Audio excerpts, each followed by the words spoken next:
Well, hello and welcome to Kitchen Songs, and it's great to be here with Pete Morton. Lovely to be here, Pete. Hello. It's Thanks lovely. for inviting us into your kitchen. It's a pleasure, Maggie. Thanks for coming to visit me. Well, it was a pleasure, apart from walking up the stairs. Oh yes. Very high up in these flats. That's right. And there's no lift. There's no lift. Keeps anyway, me fit. Do you think it's Pete's flat? Just to let you know, listeners, is right in the central London in Covent Garden, and do you think living in a city now, as opposed to your old haunts around Nottingham town, do you think that's sort of brought in this kind of urbanisation of your lyrics? Yes, I think so. I think I'm longing for a green field, at least. There's no doubt about that. Yeah, is it the first time you've lived in London? Yeah, I've always until I've been here about 2 years, and until then I never used to want to spend any time here, and it's taken some time to get used to it. Though you tend to end up loving so many things that you just come across some things which are quite unique, really. I mean, it's quite just a phenomenon living here, really. Even though it will be for a short period of time, I'm longing to get back into sort of the provinces. Yeah. What are you doing at the moment? I've heard tell of a production called The Miller's Tale. Is that? Yeah, this is out on the road at the moment. It's just about to. It's starting to do some theatre pubs with it. It's a very manic musical comedy. It's a musical comedy, everybody, which is for theatres, and it's really for people who like a good sing-song with Bob Dylan songs as well. Its full title is The Miller's Tale, with the songs of Bob Dylan,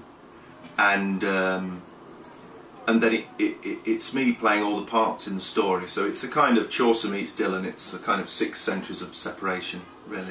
Do you not see any dividing lines between any types of literature or writing, or is this how these things come about? Because you have no boundaries. No boundaries. I must learn, yeah, to have boundaries. No, I think some things just naturally fall into place. I mean, some things wouldn't work and some things do, and I think it's mixing up what you love from something which is from far away in time, and something which has been taught to us or we've learnt about, and something which is quite untouchable, putting it into the context of sort of like your own decades. You know, and I think things happen, things just happen, and they sort of like, if they're going to work, they'll come together quite nicely. You know, they'll merge quite nicely. Things certainly seem to happen. Yes. Thank you very much. I'd really like to have a go at your wonderful song, "Shores of Italy." Ah. And so I'm hoping. Well, you have agreed. We've got to go for it now. Have a go at this. Pete's going to back me in a totally unfamiliar key. That's right, yeah. It'll be fine and lovely. This has got the most gorgeous tune, this song, and it's really quite folky in my opinion. I think that's probably what drew me to it as a mostly traditional singer, and yes, it really drew me in, and it's a true story, isn't it? It's a true story. I always introduced it at gigs as an emigration song, really, because it's people emigrating,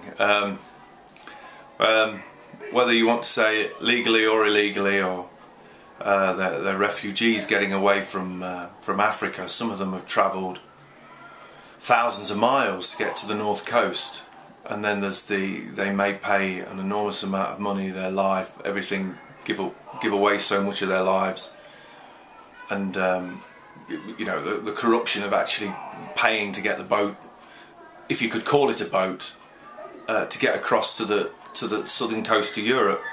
This sort of thing happens all the time, and it's only when there's an enormous disaster, when there's so many people upon one of these crafts, that when there's a capsize, that it actually makes the news. But it's happening all the time.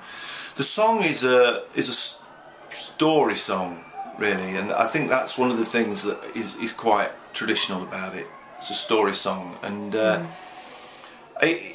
it's really tells the story through the verses, and then the chorus is is really some kind of turns across to the Westerner, really, and there's desperation, and there's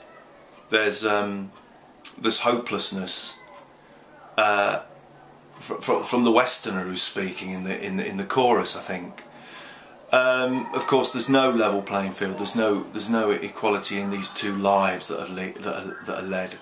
But I feel that the chorus is actually presenting something well. You know, in this incredibly unfair situation, you have something where it lays bare this fact that this Westerner's life is not going anywhere. He sees this absolute tragedy taking place. He can't understand it. Why does a world allow that to happen? So the song ended up to be these two things going on, just telling a simple story, narrating this disaster, and also the Westerner just thinking, well, where do I stand in this? Yeah. Do you think he's connecting with some kind of responsibility? It is very much first person, isn't it? Well, responsibility. Maybe there's guilt. There's definitely guilt in there. Take on, yeah. Yeah, I think there's guilt, and there's something of just not understanding why something so unequal is the reality, and unfortunately an accepted reality, I think, you know. So the line that screams out about "I'm going nowhere fast," and that it deal. I think the shores of Italy is something that can be quite can be somewhere just simply geographical, or it could be something which is you're just very far away. You're far away from this place yourself. Symbolic, you know. Yeah. So I think it's a pretty heavy song coming up, everybody. It's a special song. Thanks, Pete. Yeah. As far as I remember, Pete, the first time that I met you was early 80s. I think you, one could say, burst onto the folk scene in the early 80s. Would that be about the right time? It would be, yes. Probably about 82, something like that. 83. And Steve Tilson and I booked you at our new folk club in Bristol. What was it called? It was called the Folk Club at the End of the Universe. Oh, a perfect place for me to start. Yeah, I remember. I can still remember the gig, and yeah, it was great. Thanks for bringing me to Bristol all those years ago. Got me out of Leicester. And we're still talking, folks. So that's yeah. But at the time, I remember that this songwriter sort of seemingly out of nowhere. Did you feel that you had contemporaries, other songwriters coming out around the same time? Because I'm not sort of aware of who they might be, as opposed to the 60s, late 60s, early 70s songwriters, of whom there seems to be many. How do you feel? I think just around that time there was a dearth. There was hardly anybody, and I was getting all my influence not from people I was seeing at gigs and playing the same circuit. For songwriting, I was getting them from sort of like either people who were having hits at the time, such as the indie scene, like Morrissey and the Smiths. The Smiths' first album I found inspiring sort of songwriting, or I was really into Dylan and early 60s stuff that I was hearing, and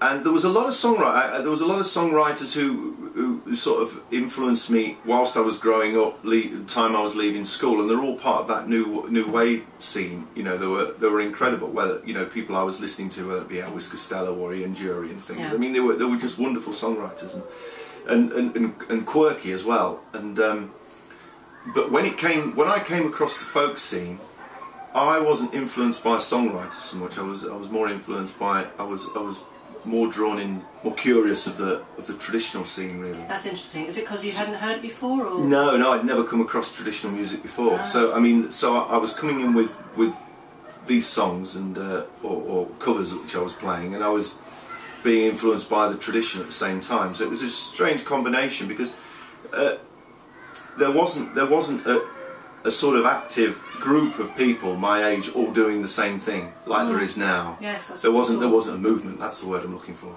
And And so I was just looking for places where I could play. I discovered Dylan and Woody Guthrie, and I just wanted to play the acoustic guitar. And you adopted so the folk scene. Yeah, I went looking for gigs and looking for company. Well, it's great, and you've been all over and everywhere, and you never stop really, do you? No. I find that a good idea. Yes, advised to all. Okay, well, Pete Morton, it's been lovely. It's been a pleasure Hearing some of your thoughts. I'd like to hear lots more.